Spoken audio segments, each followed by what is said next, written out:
vamos a continuar en realidad porque estamos viendo lo que es análisis químico proximal. Y en ese sentido, me pierdo un poco acá. Vamos a continuar con los fundamentos de los principales procedimientos básicos de análisis. Ya revisaron ceniza, humedad, y hoy vamos a revisar grasa, ya extracto etéreo, cosa que ya lo revisamos en la parte de los laboratorios, así que son conceptos que ya deberían recordar. Por ejemplo, que el extracto etéreo y la grasa bruta, todos lo sabemos, es insoluble en agua, por tanto tenemos que utilizar algunos solventes orgánicos para poder hacer esta extracción. Y ahí vamos a encontrar algunos solventes como el alcohol, los hexanos, y los de mayor uso, entre comillas, van a ser el éter de petróleo y el dietiléter, o alguna mezcla entre hexano y dietiléter, ¿ya? Esto le va a permitir generalmente extraer la mayor cantidad de grasas presentes en la muestra y, si recordarán, en el caso de los alimentos, ¿cuál es la forma más amplia de grasa o de lípidos presentes en el alimento? ¿En qué forma los encontramos? ¿Con qué estructura? Triacilglicéridos. Por lo tanto, el extractor, o en este caso el solvente orgánico que vamos a utilizar, debería ser un éter de petróleo o el dietiléter, ya que son los que tienen mayor afinidad con los triacilglicéridos. La determinación de las grasas puede ser por extracción con solventes, con humedad sin solventes y los métodos instrumentales, que son los que vamos a revisar rápidamente hoy día. Consideraciones para poder hacer la determinación de grasa. Yo les mencionaba en clases, perdón, en taller, que dependiendo del tipo del alimento, la naturaleza del lípido que esté presente, vamos a saber qué tipo de solvente vamos a utilizar. En ese sentido, ya ustedes recién mencionaban que lo que vamos a encontrar principalmente van a ser triacilglicéridos, por lo tanto, el que tiene mayor afinidad vendría siendo el éter de petróleo. Pero también hay que considerar la estructura o la matriz del alimento. Ahora, por ejemplo, ¿se recuerdan qué hay que hacer con las muestras para obtener un mejor resultado en la extracción de grasa? ¿Qué se recomendaba cuando se podría tener acceso a ella, a una extracción? La hidrólisis ácida. Muy bien, Karim. Entonces, eso es la recomendación. Ya, lamentablemente, no siempre uno tiene los compuestos enzimáticos para hacer la hidrólisis o no tiene el equipamiento, pero en teoría se recomienda. Cuando no lo tengo, hay que generar un proceso mucho más lento de extracción, ya, para poder acercarse de alguna manera al porcentaje de grasa o de lípidos presentes en el alimento.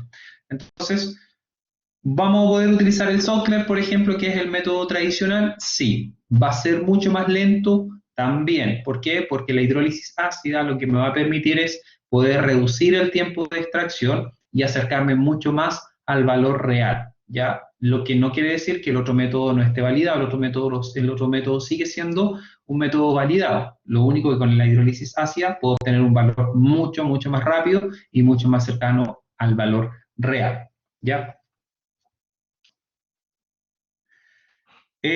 Otras consideraciones que les mencionaba yo en el laboratorio era respecto a la deshidratación de la muestra. Por ahí yo les hablé sobre, por ejemplo, la liofilización, sobre el horno de vacío. A ver si es que alguien se acuerda o me pudiera explicar qué permitía esto, el utilizar estas tecnologías para hacer deshidratar o para poder deshidratar un alimento. A ver si alguien se acuerda, que me pueda contar rápidamente.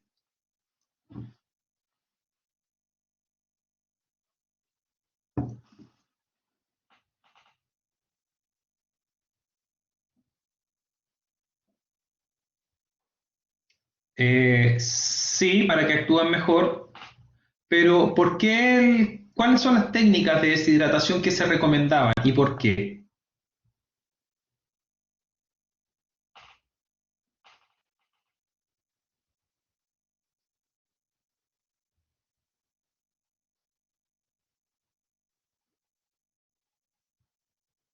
¿Quién se acuerda?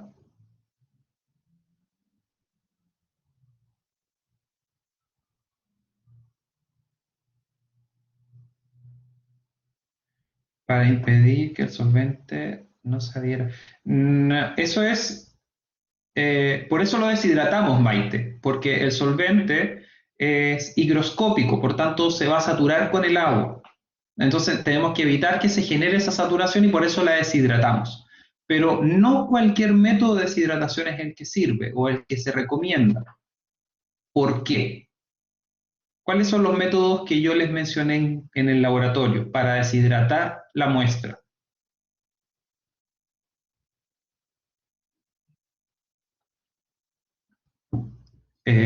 No, Karim, la mufla es para hacer calcinación, la mufla es para determinación de ceniza. Acuérdese de eso, mufla, ceniza Ah, o... profe, Daniela, hola. eh, no me acuerdo de cómo se llamaba el método en sí, pero sí me acuerdo que nos dijo que no se podía hacer a altas temperaturas porque eso significaba una reacción entre los lípidos y las proteínas que podría afectar el resultado de cuánta grasa hay. Eso me acuerdo. Exacto, ya. Gracias, Daniela. Efectivamente, nos acuerda de la técnica. La técnica es horno de vacío, que por ahí alguien parece que lo puso secado al vacío, la Maite lo escribió. Y la otra es la liofilización. Pero ¿qué ocurre con el secado al vacío, a diferencia del otro secado? ¿Y qué ocurre en la liofilización? A ver si es que alguien se acuerda. Quién me puede refrescar la memoria?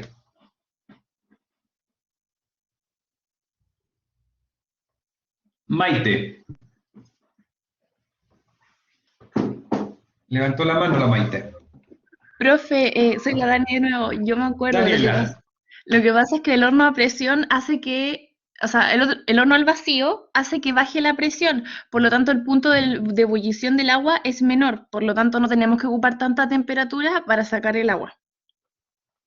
Ya, ¿y eso es que afectaría a la estructura del alimento de la muestra? No lo afectaría tanto como si lo hiciéramos a altas temperaturas, pero no me acuerdo si lo afectaba en algo. Ya, gracias Daniela. Sí, tienes razón con respecto a el horno de vacío. Lo que hace es, al disminuir la presión, porque eso es lo que hace, es extrae esa atmósfera. Entonces, al disminuir esto, también disminuye la temperatura de ebullición. ¿A qué temperatura ebulle el agua a nivel del mar? A 100 grados Celsius. Con un horno de vacío puedo llegar a 30 grados Celsius y el agua va a pasar del estado líquido al gaseoso sin tener que llegar a los 100 grados. Esto generará entonces que los nutrientes presentes en los alimentos no interactúen entre ellos, ¿ya? Que no haya una caramelización, por ejemplo, de los azúcares, o que no haya una reacción de Maillard entre los azúcares y las proteínas. Y también, obviamente, esto ocurre algo similar con las grasas. Al someterlas a altas temperaturas, se pueden generar estructuras resistentes a la extracción con el solvente orgánico, al estar en contacto la grasa con el glúcido a altas temperaturas o la grasa y la proteína a altas temperaturas. Javiera dice, la liofilización congela el agua y luego el vacío pasa a sublimación y deshidrata más fácil y mantiene las propiedades. Exacto, Javiera. Y esa es la otra técnica. A diferencia del horno de vacío, la liofilización utiliza el alimento congelado. Y al estar congelado, hablamos de temperatura menos 20 grados, exacto, como el café. Menos 20, menos 24, 20, menos 50. Estoy recién, hace un poquito rato atrás, estaba revisando la ficha técnica del liofilizador y hasta menos 52 grados funciona un liofilizador. Entonces, la temperatura de sublimación es a esa temperatura, a menos 2 grados, a menos 30 grados. Por lo tanto, el cambio de las estructuras naturales del alimento, de la matriz, dicho eso, sería glúcidos, proteínas, vitaminas, todos los nutrientes que estuvieran presentes se mantienen mayormente intactos, ya sin generarse cambios sustanciales que puedan disminuir su propiedad nutricional. Por eso, en el caso de la liofilización, se recomienda también para poder hacer la extracción. ¿Cuál es el problema? El costo. Es demasiado costoso tanto el equipo como el tiempo. Una liofilización tarda 24 horas, dependiendo del tamaño de la muestra. Un equipo liofilizador de sobremesa para 4 kilos de muestra, imagínense 4 kilos de muestra, de los cuales 4 kilos van a ser 80% agua y 400 gramos o 800 gramos quedaría del alimento. Un equipo de ese tamaño cuesta, no sé, 15 millones de pesos para poder liofilizar recién una muestra de 4 kilos. Por lo tanto, es un procedimiento costoso y lento, pero se utiliza bastante desde el punto de vista de la industria para poder preservar mejor las propiedades de los alimentos, como bien puso Javier ahí, en el caso del café, que se caracteriza mucho por su aroma, su sabor, su acidez, y eso se mantiene mucho más al hacerlo a través de ese procedimiento. Entonces, volvamos al presecado de la muestra. ¿El presecado de la muestra es importante? Sí, porque me permite poder evitar que ocurran reacciones indeseadas entre los lípidos y los otros macronutrientes, y también, dependiendo del tipo de muestra, me permite extraer con mayor precisión la mayor cantidad de agua. Entiéndase esta, por ejemplo, en el caso del vacío y también en el caso de la liofilización, donde se llega a una cantidad de agua del 0,2 en el caso de la liofilización. Casi completamente, recuerden que la actividad de agua va de 0 a 1, pero no es la humedad, la actividad de agua es el agua disponible para acciones metabólicas o reacciones metabólicas. Por lo tanto, cuando uno llega a eliminar la actividad de agua y llevarla a un valor menor de 2, o 0,2, perdón, quiere decir que ese alimento ya no tiene ninguna posibilidad de que ocurra alguna reacción dependiente de humedad o dependiente del agua. Microorganismos, tanto reacciones asociadas a microorganismos como también a reacciones metabólicas intrínsecas del alimento. Entonces, las ventajas del presecado hacen que la muestra sea más fácil de moler para una extracción mejor. ¿Se acuerdan que yo les decía lo de la homogenización de la muestra? Bueno, eso es parte de lo que vimos la semana pasada, que una vez que tengo la muestra lista, la tengo que homogenizar y reducirla al máximo en el tamaño para que el solvente pueda estar en contacto con toda la superficie de la muestra. Esto va a permitir que se rompan las emulsiones aceite-agua para que la grasa se disuelva fácilmente en el solvente orgánico. Para que ocurran emulsiones, tiene que generalmente haber una proteína de por medio. Por lo tanto, las emulsiones también hay que estarlas monitoreando, porque dentro de un alimento puede haber una reacción de emulsión, que si no hay una separación de esta emulsión entre el agua y el aceite, no voy a poder extraer completamente el aceite presente en la muestra. Ayuda a que se libere la grasa de los tejidos de los alimentos, es el hecho también de que se homogenice y se muela bien la muestra. Por lo tanto, el tamaño de la muestra es determinante para la extracción de la materia grasa. Cuando les toque preparar una muestra, vamos a trabajar en el mortero. El mortero es como el que tienen en la cocina de la casa, pero obviamente esto con condiciones de laboratorio. Es un mortero que está higiénicamente limpio, no hay residuos o no debieran haber residuos de otros muestras anteriores. En cambio, el de la casa a veces tiene muestras del ajo de la semana pasada, del comino del día de ayer, y un montón de otras cosas que pudieran ir quedando en esos residuos si no se hace una buena higienización. En el laboratorio no puede pasar eso. Y acá está lo que les mencionaba sobre la hidrólisis ácida. Los alimentos como los lácteos, pan, harina y productos animales presentan dificultades para la extracción debido a que presentan dentro de sus estructuras no tan solo materia grasa, sino que también presentan proteínas y glúcidos o hidratos de carbono. Esas proteínas y esos glúcidos son los que yo tengo que hidrolizar para que no interrumpan la extracción de los lípidos presentes en la muestra. Por lo tanto, la muestra que es tratada a través de la hidrólisis ácida permite romper este procedimiento, los enlaces que pudiesen estar uniendo tanto un lípido como una proteína, como un lípido con un glúcido. Estos enlaces pueden ser enlaces covalentes como también iónicos, o sea, enlaces fuertes y débiles, para de alguna u otra manera poder extraer completamente la extracción del lípido presente en la muestra. Y acá está lo que también vimos en el laboratorio, los resultados que daban cuando hay hidrólisis ácida y cuando no hay hidrólisis ácida. Ahora, si yo quiero acercarme al valor, por ejemplo, de este 42,39% sin la hidrólisis ácida, lo que tengo que hacer es que, en el caso del huevo seco, o de toda la muestra en realidad, es aumentar el tiempo de extracción. Si la extracción duraba de 3 a 6 horas, supongamos que este huevo estuvo sin hidrólisis ácida, o con hidrólisis ácida, perdón, a 2 horas, al no hacerlo con hidrólisis ácida, tendría que posiblemente duplicar el tiempo, entonces 4 horas para poder llegar a un valor cercano al 42,39%.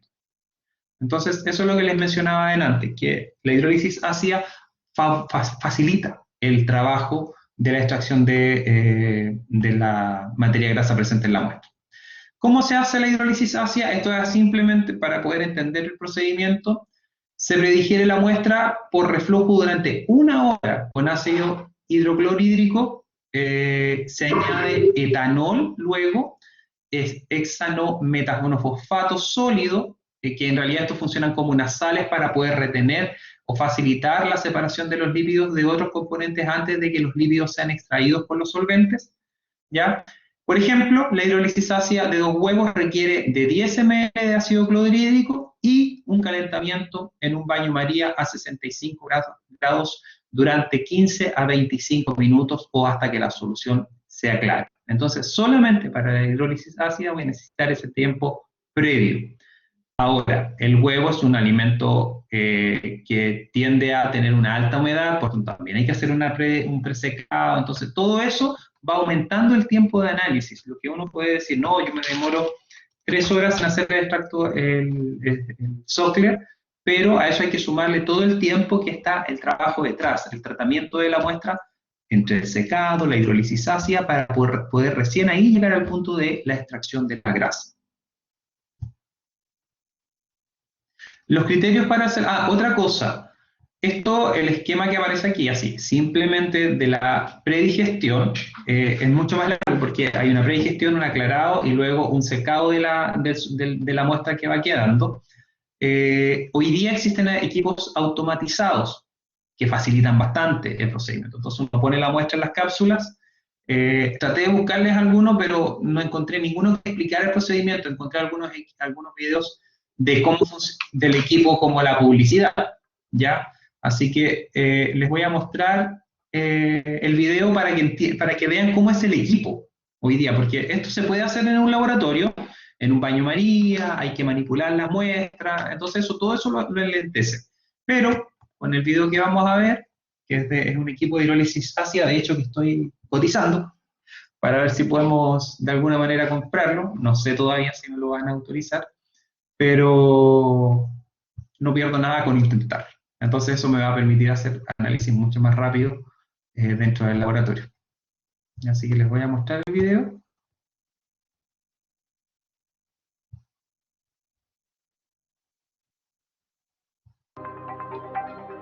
Es solo para ver cómo funciona.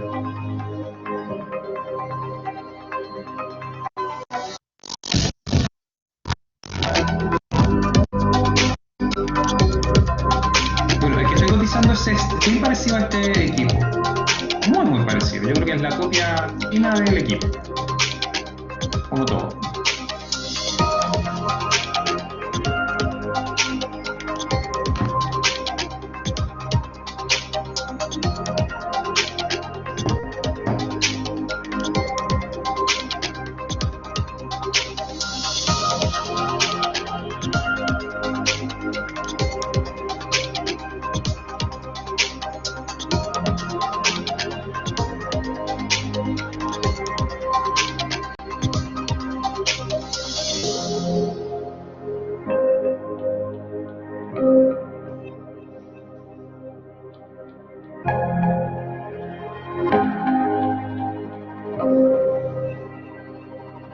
Y ahí comienza la hidrólisis.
Entonces, esos son los equipos que hoy día se están utilizando en los laboratorios de análisis. Ya no es necesario estar haciéndolo de forma manual.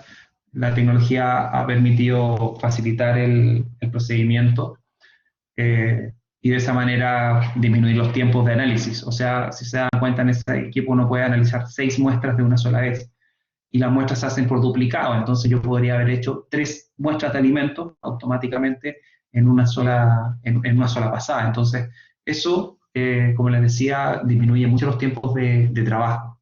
Ahora, esos equipos también tienen la capacidad de poder funcionar en serie. Por ejemplo, los extractores automáticos Sockler o de Randomis también funcionan en serie. Entonces yo puedo tener un equipo de 6 muestras, pero después unirlo a otro de 6 y a un tercero de 6. Entonces puedo hacer análisis de 18 muestras o de 9 muestras, pensando que siempre uno las hace por duplicado, eh, en el tiempo sí, en el mismo tiempo que hubiese ocupado en hacer una sola muestra. Así es que estos equipos facilitan mucho, mucho el análisis en el laboratorio. ¿Ya? Bueno, esto ya lo mencionaba el otro día, cuáles eran las funciones o cuáles son los criterios para poder seleccionar los solventes. Les hago una consulta, cuando yo enciendo o apago la cámara, ¿se nota? ¿O simplemente, porque cuando he visto las grabaciones, en la grabación no aparece la cámara, solamente lo que está en la presentación? No es que quiera aparecer en la cámara, sino que simplemente es para ver qué les es más fácil a ustedes.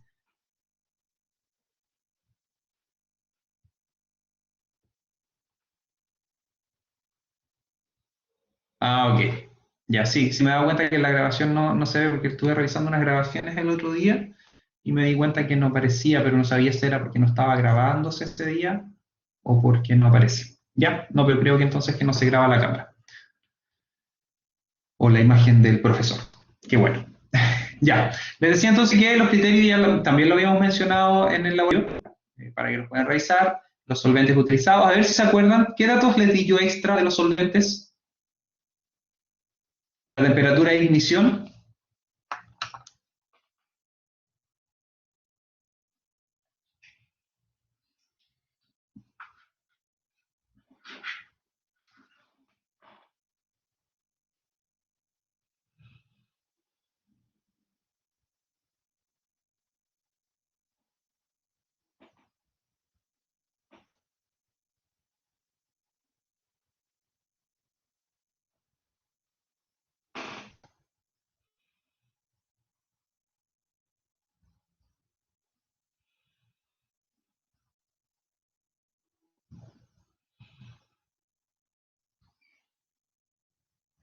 No, no confundan la temperatura de ignición o punto de ignición con la temperatura de ebullición. Son dos temperaturas. Mira, qué bueno que se los pregunte entonces.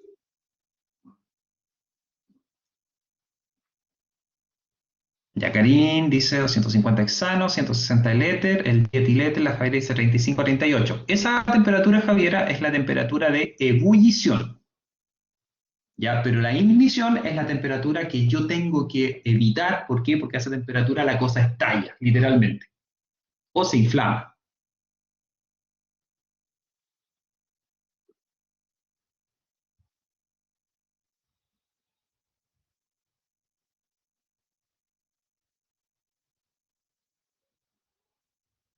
¿Queda claro eso, no?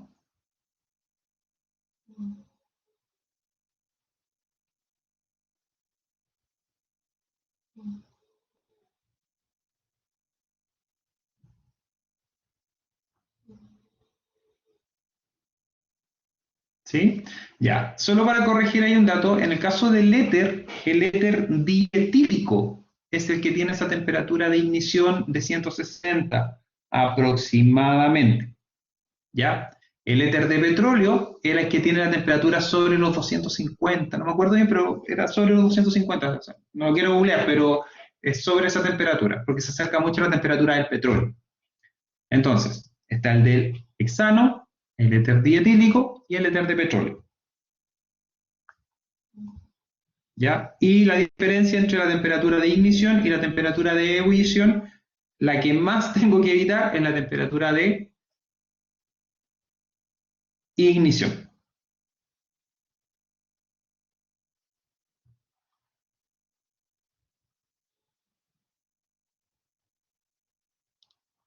¿Ya?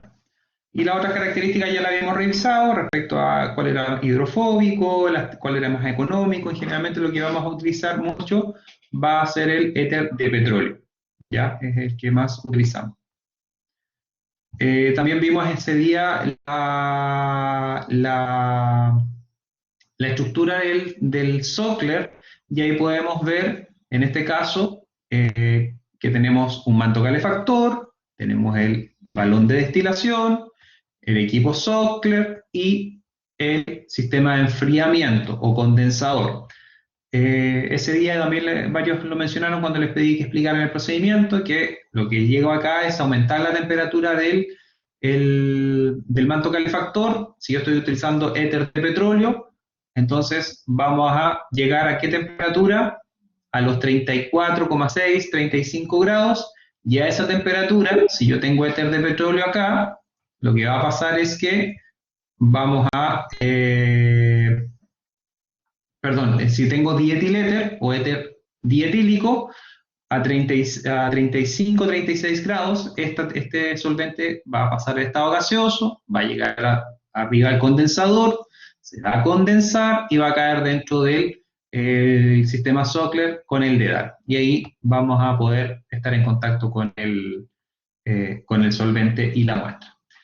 Este es un equipo Sockstech o Sockster, dependiendo cuál sea la marca, pero la particularidad de estos equipos es que facilitan otra vez el procedimiento. Lo que hace este equipo es poder utilizar varias muestras al mismo tiempo, pero acá automáticamente yo tengo la muestra final separada de la materia grasa. Yo pongo aquí unos depósitos que habitualmente son de aluminio, otros pueden ser de vidrio.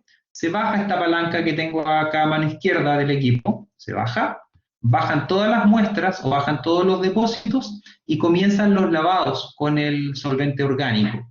Luego, al pasado el tiempo, porque se programa, si yo le pongo, no sé, 4 horas de proceso, automáticamente a las 4 horas se separa el solvente orgánico y queda en el depósito que puso originalmente una muestra, va a quedar contenido solamente la muestra de grasa extraída. Entonces, este sistema es un sistema automático o semiautomático, dependiendo si es que hay una intervención en alguna etapa del proceso.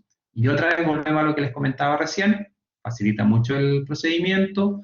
Lo bueno de estos equipos es la pérdida, el residuo se disminuye mucho, o sea, recupero casi el 100% del solvente utilizado.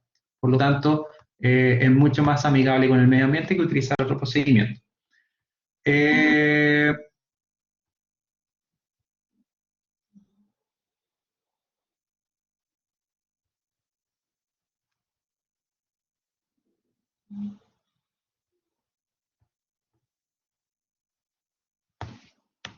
Ahora sí.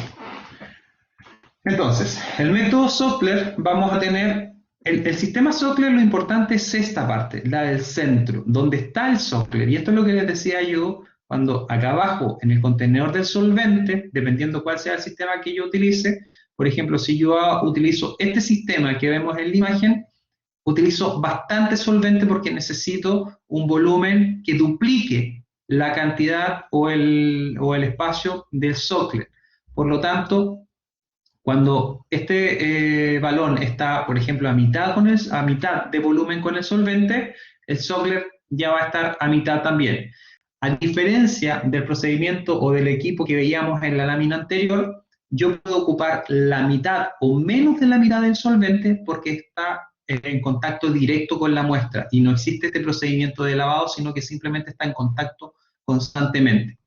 Bueno, entonces volvemos al balón, llega a temperatura de ebullición, sube, se enfría, condensa y baja al Sockler. ¿Se acuerdan que yo les decía que el Sockler tenía una especie de conductos? Bueno, cuando esto se empieza a llenar, el solvente llega como a la mitad del volumen y existe otra manguerita o otro tubo por dentro. Y ese es el que permite el reflujo hacia el balón, y así se repite el ciclo nuevamente, ¿ya? Si la muestra contiene más del 10% de agua, se seca hasta peso constante a 95-100 grados Celsius bajo presión, ¿ya? Entonces, eso de menos a 10 milímetros de mercurio aproximadamente de 5 a 6 horas. Esto es lo que se recomienda cuando yo tengo un horno tradicional.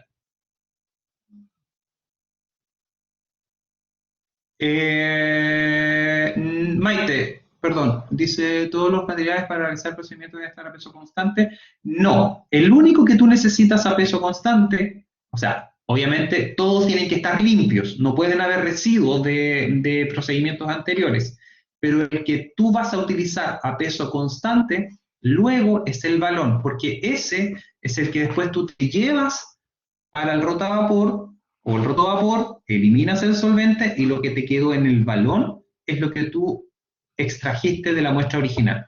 Por lo tanto, eso es lo que siempre uno tiene a peso constante, el balón. El resto, el Sockler y el sistema de condensación, el sistema de enfriamiento o de refrigeración, simplemente tienen que estar limpios, ¿ya? Y secos, obviamente, con la mínima cantidad. Y este es el rotavapor que también lo vimos el otro día en el laboratorio, en el video, cómo funcionaba. Entonces, aquí donde vemos ese líquido de color verde o amarillo que simula al aceite o a materia grasa, comienza a girar dentro de este depósito de acero inoxidable, y ese depósito de acero inoxidable que se ve como una olla, es lo que mantiene la temperatura alta. Tiene agua, literalmente, es agua, no literalmente, es agua lo que tiene, y al estar a temperatura sobre los 70, 80 o a temperatura de ebullición, el solvente se calienta, se pasa a su estado gaseoso, llega acá arriba al condensador, se condensa y el solvente cae en este depósito, ¿ya? Y ahí logro la separación del solvente con la muestra grasa y el solvente lo puedo recuperar y reutilizar.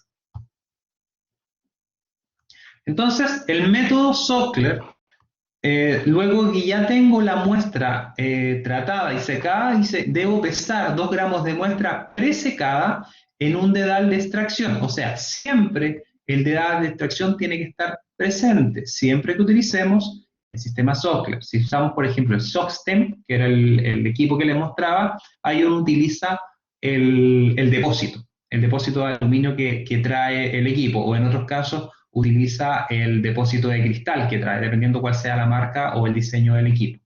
Y si no, si tenemos el Sockler tradicional, vamos a utilizar entonces el dedal de celulosa, ya que ese dedal de celulosa lo tienen que pesar para poder pesar la muestra, ya, porque el dedal de celulosa ustedes después ya no lo vuelven a pesar. El dedal después ustedes lo eliminan o lo reutilizan, dependiendo el equipo que tengan.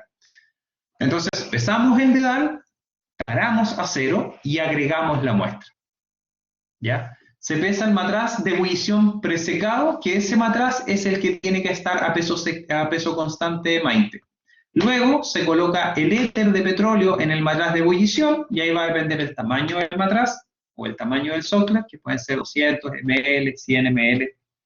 Eso va a depender del tamaño del matraz de extracción o del balón de extracción. Luego se ensambla el matraz de ebullición, el matraz de Sockler y el condensador. Después se extrae la grasa en nuestro extractor Sockler a una velocidad de condensación de 5 a 6 gotas por segundo, calentando el solvente en el matraz. Eso es importante. Cuando uno ve las gotas caer, las puede contar. No caen chorros, sino que simplemente se condensa y la condensación tiene un flujo de 5 a 6 gotas. Esa es la temperatura, esa es la velocidad que se recomienda. Más rápido, corro el riesgo de aumentar demasiado la temperatura y eso generaría acercarnos demasiado posiblemente a la temperatura de ignición. Más lento implica que voy a estar mucho más tiempo dedicado a la determinación de la materia grasa. Luego de eso, pasado el tiempo, ya sea de 3, 4, 5 horas o los ciclos que estén establecidos en el procedimiento, se seca el matraz de ebullición con la grasa extraída en un horno de secado por aire a 100 grados Celsius por 30 minutos. Esto es cuando yo no tengo rotovapor. Si yo tengo rotovapor, aquí entre medio, voy a rotovapor y hago la separación. Y luego de eso, llevo el matraz al horno de secado. Cuando ya el rotavapor extrajo la mayor parte del solvente, entonces pues solamente llevo el matraz al horno de secado simplemente para poder eliminar las últimas restos que pudieran haber quedado, tanto del solvente como si es que pudiera haber llegado a lo mejor un poco de humedad a la muestra o al balón. Se lleva al horno, luego de eso, una vez que está listo el tiempo, lo pongo en un desecador. ¿Para qué? Para poder enfriar el matraz y finalmente, pasado esos 15, 20, 30 minutos, cuando el matraz ya está frío, lo saco del desecador y lo peso. Y recién ahí tengo el peso de la muestra que obtuve al inicio cuando lo puse en el dedal y ahora tengo el peso de la muestra final. Pero ¿cuál es la diferencia con este peso último? Es que tengo el peso del matraz incluido. Por lo tanto, cuando yo pesé el matraz al inicio, ahora me sirve para poder descontar el peso y poder tener el peso de la muestra real de líquido extraído. Por eso es tan importante la determinación o el peso del matraz a peso constante vacío antes de iniciar el procedimiento. ¿Se acuerdan que yo se los pregunté en varias? Esa pregunta está en 2 talleres. ¿Por qué se pesa el matraz o la cápsula antes de la muestra? ¿Se entiende por qué se tiene que pesar? Súper.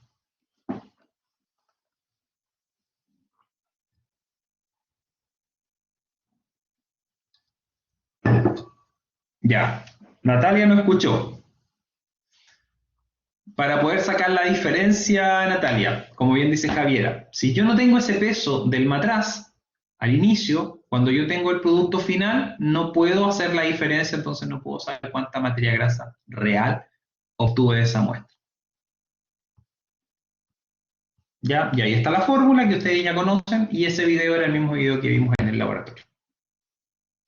Ahora, método discontinuo de extracción de grasa con solventes. Estos son un poco más fome, pero igual hay que mencionarlos. Simplemente los vamos a nombrar. Estos métodos no requieren de una extracción previa de agua de la muestra. Ejemplo, el método de Monjonier, principalmente se usa en lácteos. ¿Ya? Se extrae la grasa con una mezcla de éter dietílico o etílico y éter de petróleo, principalmente, se usan esos dos, pero también se pueden utilizar hidróxido de amonio o etanol. Pero el etanol, ¿cuál era el problema? Que no tiene mucha afinidad con los triacilglicéridos, por lo tanto, por eso se mezcla con hidróxido de amonio. Entonces, como yo voy a estar mezclando dos solventes, es preferible trabajar siempre con éter, ya sea etílico o de petróleo. Se llevan a cabo 3 periodos de extracción, la grasa extraída se seca y llevada a peso constante y el resultado se expresa en el porcentaje de grasa por peso. Les voy a mostrar este video solo para que vean cómo es la maquinita, porque en realidad no hace el procedimiento completo, sino que muestra cómo funciona el método de Monjonier. El video dura 3 segundos, 5 segundos, súper corto.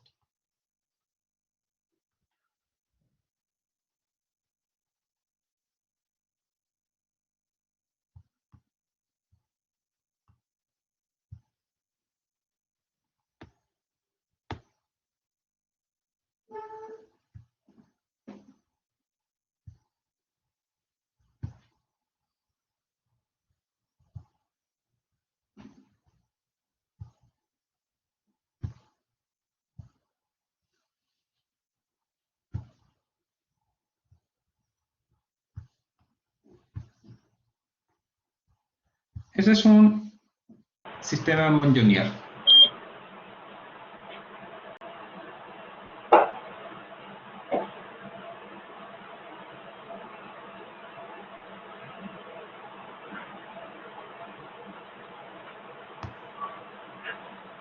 Entonces lo que se pone ahí es la muestra de los solventes con la muestra del alimento que habitualmente es leche y se utiliza para productos lácteos, líquidos.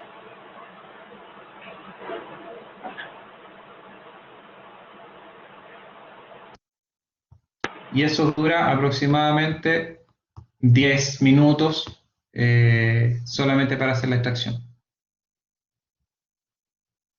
Pero como les decía, solamente aplica para generalmente productos lácteos.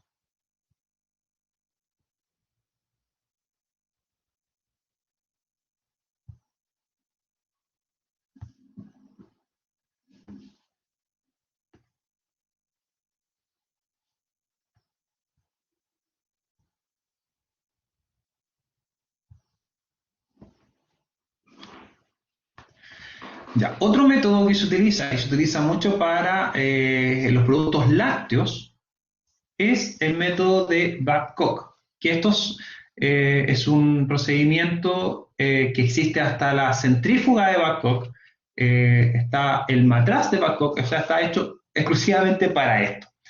Y acá vamos a utilizar ácido sulfúrico, así que es bastante complejo, no es tan sencillo, principalmente por el manejo en realidad del ácido sulfúrico, ¿ya?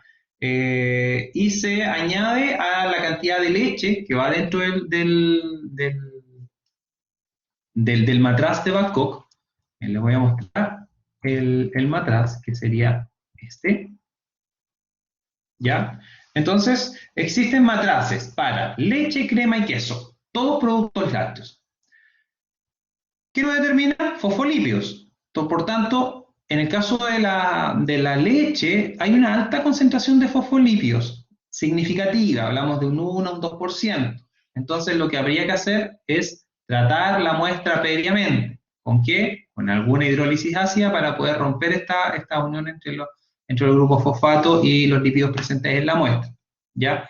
Entonces, yo les decía que íbamos a utilizar ácido sulfúrico a una cantidad conocida. Luego de la digestión del ácido sulfúrico, las proteínas van a generar calor y se van a disociar de la grasa presente en la muestra. Entonces, de esa manera voy a liberar la grasa presente en la muestra. Por eso se utiliza ácido sulfúrico. Después, esto se va a la centrífuga y se centrifuga la muestra a una temperatura alta. Generalmente es una centrífuga como una especie de, o antiguamente era como una especie de baño María. Ahora ya son unas termocentrífugas que se sellan y generan un calor interno dentro de la extracción y para poder extraer bien la grasa. Y la grasa finalmente es medida volumétricamente para el resultado finalmente expresarlo en porcentaje de grasa. ¿Y cómo se expresa? Porque queda separada se me perdió la manito, acá. Aquí, en esta parte, después aparece, por ejemplo, si fuera un 10% de grasa, va a aparecer aquí, así. Y va a aparecer manchado o va a quedar la grasa en la primera capa de matraz que se utiliza para la extracción. Voy a mostrarles algo. En la mañana lo había visto. Si lo encuentro.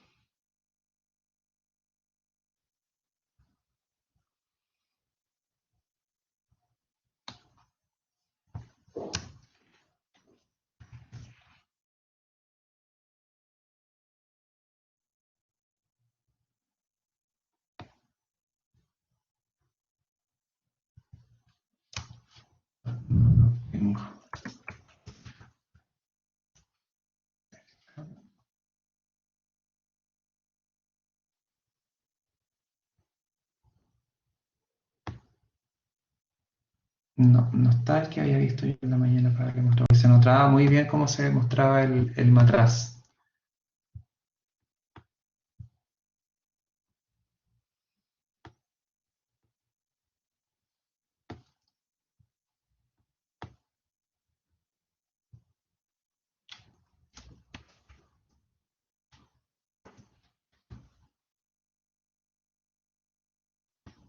Sí, es parecido al método de Gerber, el Maite.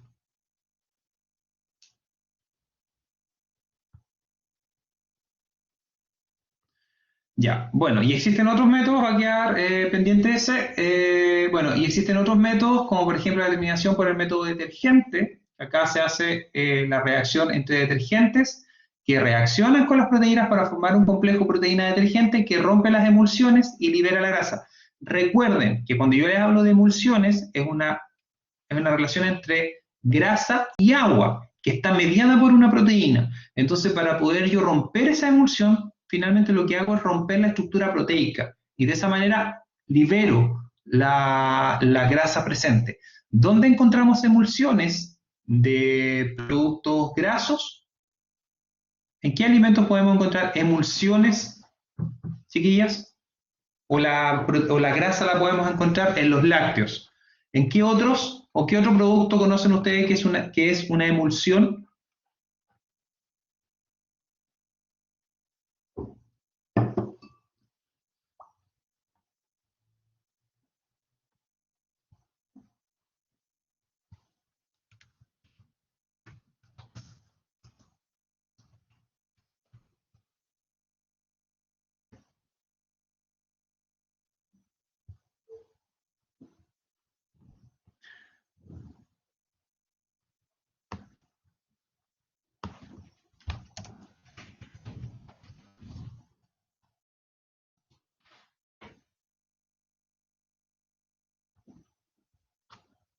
La mayonesa, Ignacio, muy bien. Eso era. Ahí tenemos otro ejemplo de emulsión. Por lo tanto, si yo quiero determinar la cantidad de grasa presente en una mayonesa, por lo tanto, lo primero que tendría que hacer es buscar una estrategia para romper esa emulsión. ¿Por qué? Porque al haber presencia de agua y al estar presente el solvente orgánico, recuerden que el solvente va a tener o va a tender a saturarse con el agua, si es que llegase a liberarse el agua y no va a poder extraer la materia grasa. Y por otro lado, la ruptura del enlace que está uniendo el agua con la grasa está mediado por una proteína. Entonces, en ese caso, vamos a utilizar alguna, puede ser en este caso, por ejemplo, el método emergente o puede ser el ácido sulfúrico que veíamos recién atrás en el método de Babcock, que también hace el mismo efecto, romper la estructura proteica para poder liberar la grasa presente en la muestra. Otros métodos instrumentales para determinación de la grasa: método de baja resolución, método de absorción por rayos X, métodos dieléctricos, rayos infrarrojos, ultrasónicos, colorimétricos y también por medición de densidad. En el caso, por ejemplo, de la refractometría, que con un refractómetro de campo uno puede medir aproximadamente cuánto es la concentración de grasa presente. Ahora, esos métodos, en el que específicamente el de refractometría, no son muy precisos, por lo tanto tienen una aproximación, pero no es el valor real de la cantidad de grasa presente en la muestra. Respecto al análisis de aceite y grasa, que era una de las cosas que vimos el otro día en el laboratorio cuando hablábamos de la determinación o del análisis de ácidos grasos libres y cuando hablábamos también de la determinación de el índice de yodo, o por otro lado yo también creo que les mencioné el índice de peróxido, es una forma de poder evaluar los aceites, ¿ya? Los principales análisis de aceite y grasa se resumen en identificación del tipo de grasa, si son saturadas o no, o qué tipo de grasas presentes están en la muestra, y eso incluye la mezcla de grasas o aceites, determinación de componentes extraños, por ejemplo, si hay presencia de metales, pesticidas, eso también se puede hacer en el caso de los aceites. Determinación de la presencia de aditivos, generalmente, ¿qué aditivos podríamos encontrar en una muestra de grasa o de aceite? ¿Se les ocurre?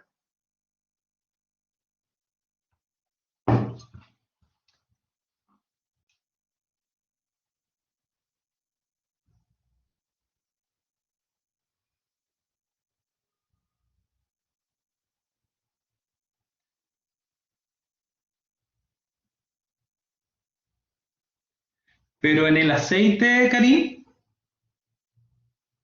¿se usarán aditivos en los aceites? No, pero por eso, hablando solamente de aceites y grasas, como producto, el aceite de consumo.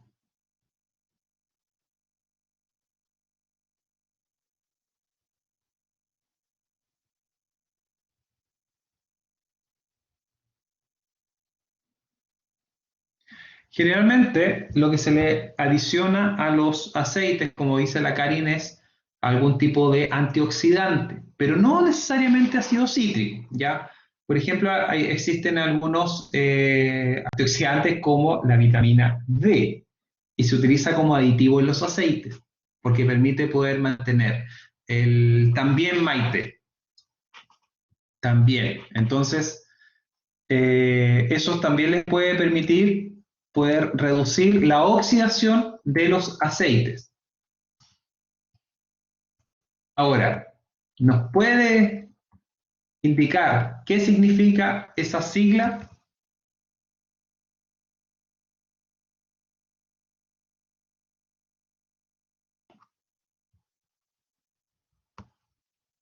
Se la digo yo.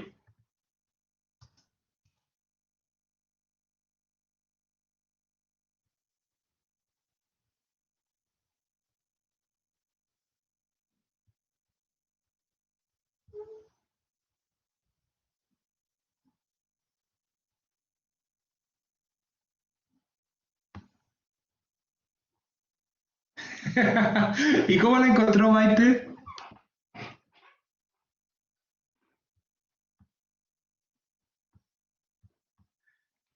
Butilhidroquinona.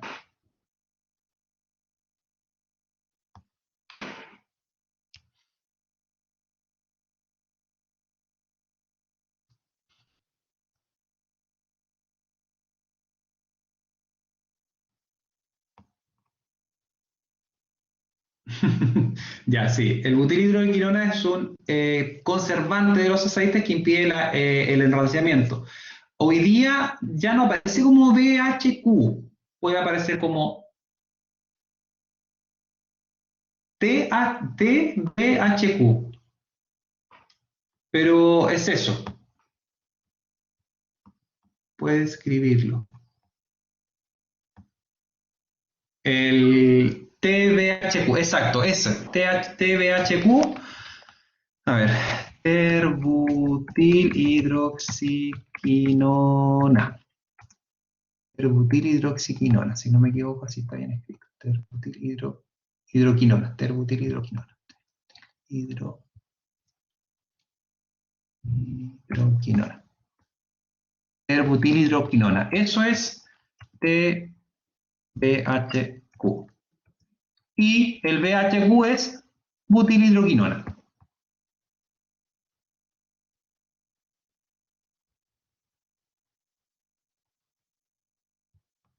¿Ya? Bueno, ahí tenemos algunos compuestos que podemos incorporar como aditivos. ¿Y por qué es importante? Porque cuando esos componentes están en exceso, están sobre el valor normal, quiere decir que el aceite pudiese haber estado en un proceso de enranciamiento y se le incorporó este aditivo para poder recuperar el aceite. Pero eso va a cambiar las propiedades del aceite, como el color y el olor. Entonces, por eso es importante saber reconocer cuando hay presencia de algún tipo de aditivo, porque estos generalmente son los antioxidantes, van a evitar de que el alimento o el aceite se oxide o se enrance.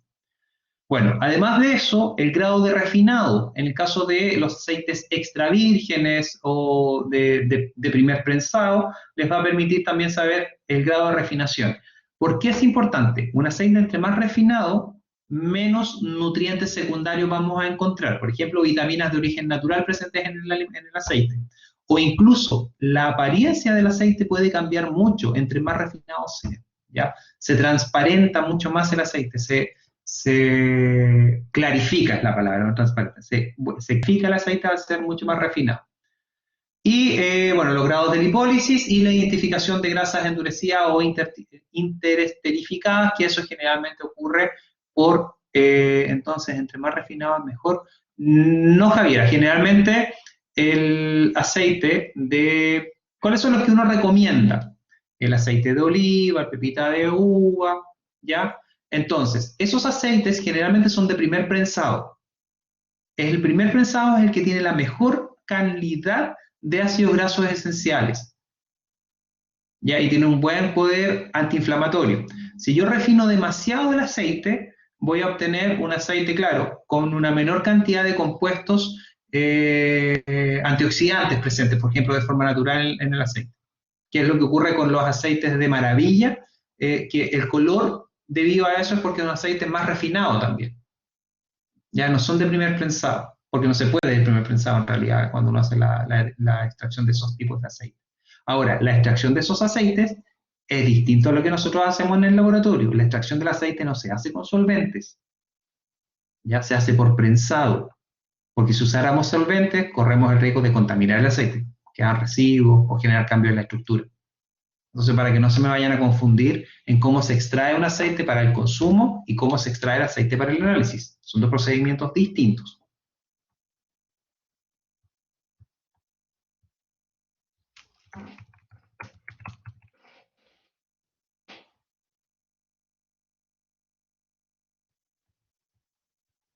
Ya, bueno, se me olvidó mencionarles algo. En el caso de las grasas endurecidas o interestrificadas, esas son las grasas que en realidad igual conviene mucho evaluarlas, porque cuando hay grasas interestrificadas quiere decir que hay un proceso, que el aceite puede haber estado a alta temperatura, aparecen los ácidos grasos trans. Para eso sirve este análisis, la identificación de las grasas endurecidas e interestrificadas, para encontrar si es que hay presencia de grasas como por ejemplo grasas trans. Bueno, la caracterización de las grasas, para la caracterización se hace una extracción de la grasa o el aceite de los alimentos y puede llevarse a cabo por, primero, homogeneizándolo con una combinación de solventes como el hexano y isopropanol de 3 a 2, y acá se hace volumen-volumen. Hay varias formas de poder hacer las mezclas de solventes en el laboratorio. Peso-peso, peso-volumen o volumen-volumen. Acá lo que se hace entonces es que si yo mido 30 ml de hexano, agrego 20 ml de isopropanol. Cuando habla a peso-volumen, dice, por ejemplo, 30 gramos de hexano y el isopropanol se evalúa en volumen. En este caso serían 20 ml de isopropanol. Eso es una regla que a veces cuando uno revisa los procedimientos se van a encontrar con P/B o P/P, y eso es peso-peso, peso-volumen o volumen-volumen, para que lo tengan presente en el caso de que si es que en algún momento están leyendo algún paper, alguna nomenclatura y se dan cuenta que aparecen esas iniciales, se refiere a eso, ¿ya? Bueno, una vez que yo tengo esta homogenización, se pasa a retirar el solvente mediante, obviamente, aquí en este caso se sugiere el rotavapor, o mediante secado bajo una corriente de nitrógeno líquido para evitar que el solvente se vaya o se volatilice, ¿ya? Eso es una forma de poder hacer un análisis inicial. Los valores típicos de algunos parámetros escogidos para las grasas y los aceites, vamos a tener el índice de refracción, que esto se mide con un refractómetro a 40 grados. ¿Y por qué a 40 grados? Porque necesito que el aceite esté líquido a esa temperatura. Y acá, por ejemplo, aparece el sebo de vacuno o la grasa de vacuno y el índice de refracción es de 1,454. El refractómetro lo vamos a ver cuando veamos análisis de glúcidos, porque es una forma de evaluar las concentraciones de sólidos totales en un jugo de fruta, por ejemplo, o incluso cuando uno hace manjar. El manjar uno puede evaluar cuando está listo, no por el sabor, no por el color, sino por la refractometría, cuando está en un nivel de refractometría sobre 40, ¿ya? O sobre 60, no me acuerdo, sobre 60 creo que era. Entonces, en este caso, vamos a usar un refractómetro que obviamente va a tener un rango de medición bastante bajo para poder detectar la diferencia entre 1,454 y 1,458. El índice de yodo para la grasa de vacuno es de 40 a 48 y el índice de saponificación de 190 a 199. En el caso de la grasa láctea, imagínense el índice de yodo. ¿Se acuerdan para qué servía el índice de yodo?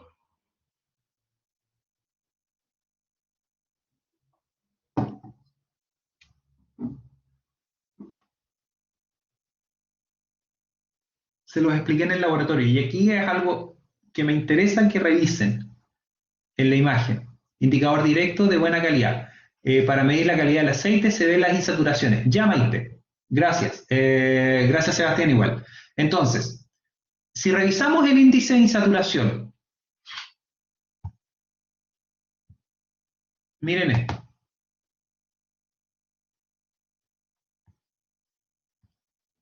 ¿Qué índice de insaturación tiene el aceite de coco? ¿O qué índice de yodo tiene el aceite de coco?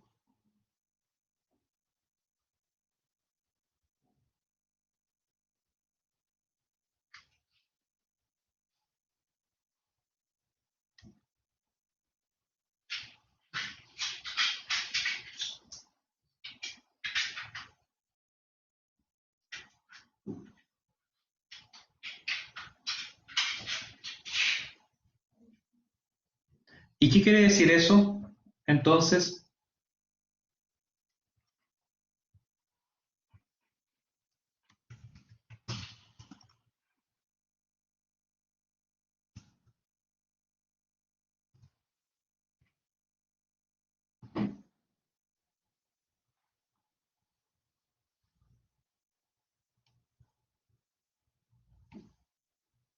no tiene tantas insaturaciones, entonces no tiene una buena cantidad de ácidos grasos insaturados. Y vean el índice de saponificación.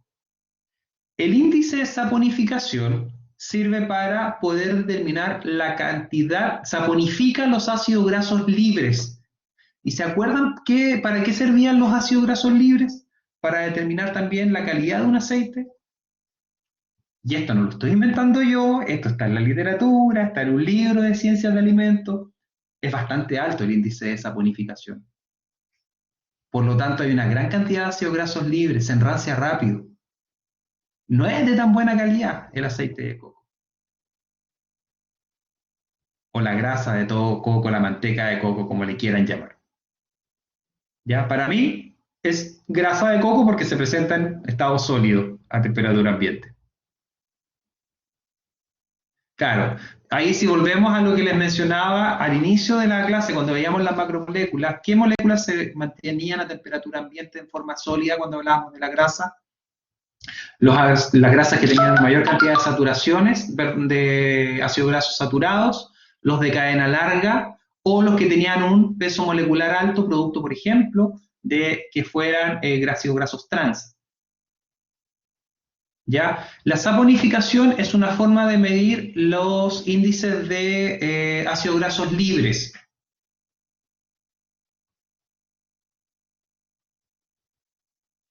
¿Ya? También sirve para poder determinar los triglicéridos, pero vamos a ver también en los índices de saponificación, creo que aparece más adelante, si no me equivoco.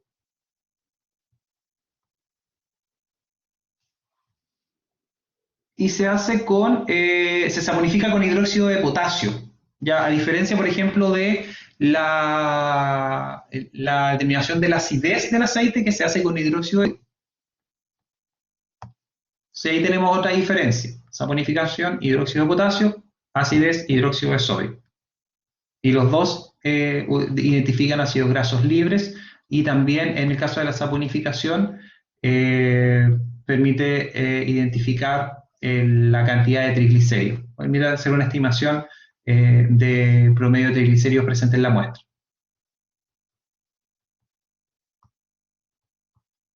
¿Ya? ¿Qué hora es? Me perdí en la hora, quedan 7 minutos. Hoy día no les di recreo, chiquillas, perdón. Ya, así que lo siento mucho. Pero vamos a continuar igual, nos quedan 5 minutitos. ¿Ya? Débora.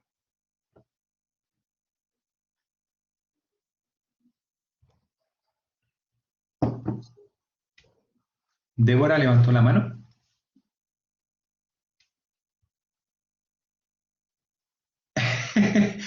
¿Alguien le dijo que yo estaba pasando la lista?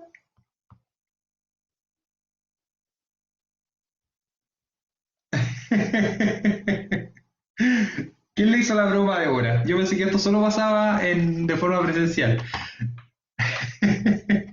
Le llegó mal el mensaje.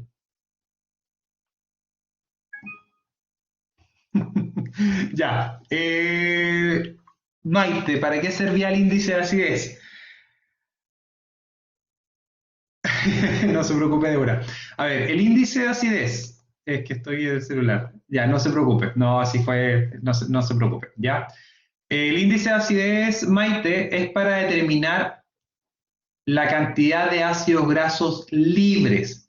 Entre más alta la cantidad de ácidos grasos libres, más alto es el porcentaje de acidez. ¿Cómo se mide esto? Generalmente en presencia del ácido, en mayor presencia, perdón, me confundí. ¿Cómo se mide esto? Con el ácido presente en mayor cantidad en la muestra. Generalmente se utiliza como el ácido oleico. Se utiliza el valor del ácido oleico para poder determinar la cantidad de ácidos grasos libres o la acidez del aceite, ¿ya? Y es un estándar de calidad. Si el aceite está muy ácido, next, hay que cambiarlo por otro. ¿Ya? Bueno, la determinación de ácidos grasos libres, ya les comentaba el otro día en el laboratorio que esta fórmula, no la corregí, perdón, porque el archivo se lo subí hace rato, entonces iban a tener el mismo archivo, pero ustedes, aquí a este archivo, lo tienen que corregir. La fórmula se mantiene, pero al 282 se transforma en 0,282 porque se expresa en miliequivalentes. De esa manera voy a obtener con la titulación con hidróxido de sodio, que es el valor que, o es el reactivo que utilizo para titular, obviamente tengo que utilizar el marcador como la fenolftaleína, y también en el taller, en el laboratorio, les preguntaba cómo era este procedimiento.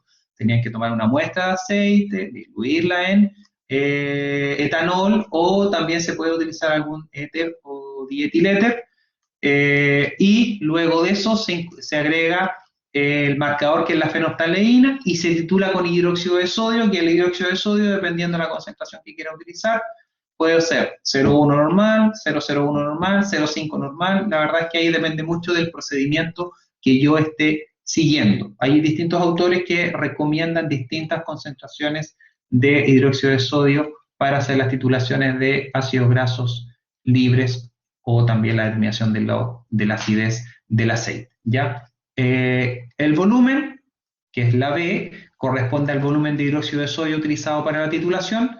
N es la normalidad del hidróxido de sodio, que en este caso, según lo que dice la imagen, es 0,01. Y todo esto se multiplica por 0,282 dividido por W. Y W es el peso de la muestra, en este caso del aceite que estoy titulando. Todo eso se multiplica por 100 y voy a obtener el resultado del porcentaje de ácidos grasos libres en la muestra.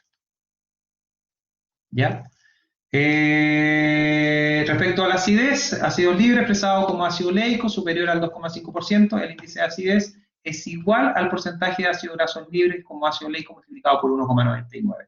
De esa manera hago la transformación de ácidos grasos libres presentes en la muestra, que se obtiene con la fórmula anterior, lo multiplico por 1,19 y de esa manera tengo el índice de acidez. ¿Ya? En el caso de los ácidos grasos libres expresado debería ser superior a 2,5 según el reglamento sanitario. Yo les explicaba esto en el laboratorio y que dependía mucho del tipo de aceite que estemos analizando. ¿Ya? Y por último, 30, ya. Lo vamos a dejar hasta aquí para no estresarlos más y descansar. ¿Ya? Y nos vemos el miércoles para poder terminar la clase del día de hoy. Y con lo que terminemos el miércoles es lo que debería entrar en el solemne de la próxima semana. ¿Les parece?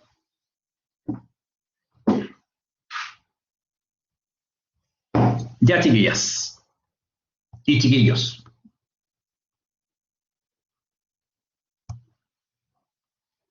¿Estamos entonces?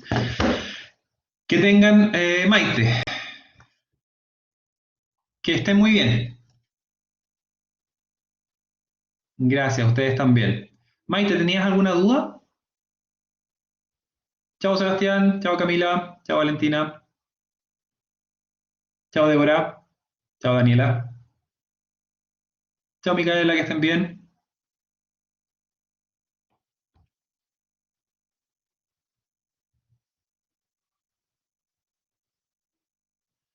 No, Maite, es que son formas distintas de evaluar la calidad de los aceites, ¿ya? En el caso del índice de saponificación está más orientado a determinar la cantidad de ácidos grasos libres y combinados presentes en la muestra. Y lo otro es que el índice de saponificación se hace con hidróxido de sodio, mientras que el índice de acidez o de ácidos grasos libres se utiliza el de saponificación se hace con hidróxido de potasio y el de acidez se utiliza el hidróxido de sodio. Y el índice de saponificación no sirve para poder transformarlo al índice o al porcentaje de grasa. A ver, le explico. El índice de acidez yo lo obtengo de forma indirecta a partir de la determinación de ácidos grasos libres. ¿Ya? Mientras que el de saponificación es solo para eso. No me permite poder hacer la expresión ácidos grasos libres o hacia porcentaje de ácido graso oleico. Entonces, el de saponificación es solo para determinar ácidos grasos libres y otros que estuvieran presentes en el aceite. Y como les decía, sirve también para poder determinar si es que hay un peso molecular estimado de triglicéridos. ¿Qué triglicérido es el que está en mayor presencia o en mayor cantidad? Entonces, son varias diferencias que hay entre el de saponificación y el de acidez.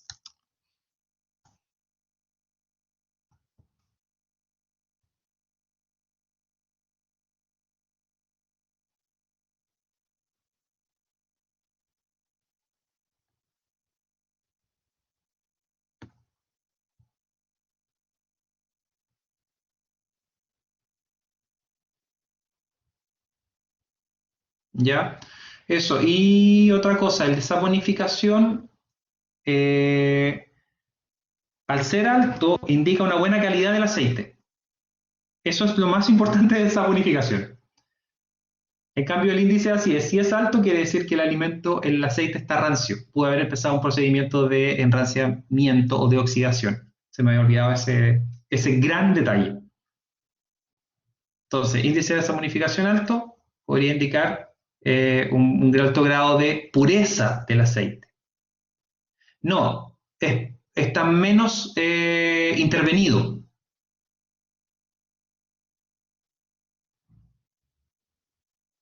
¿Ya? ¿Qué quiere decir que sea puro? No es que quiere decir que sea bueno. Es más natural. Exacto, Javier.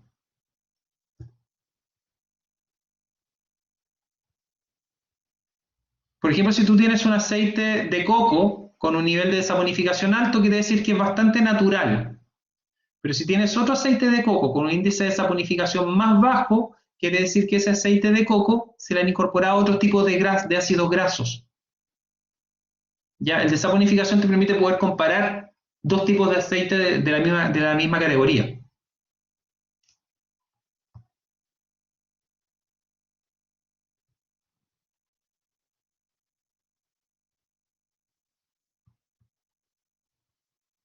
¿Se entiende ahí?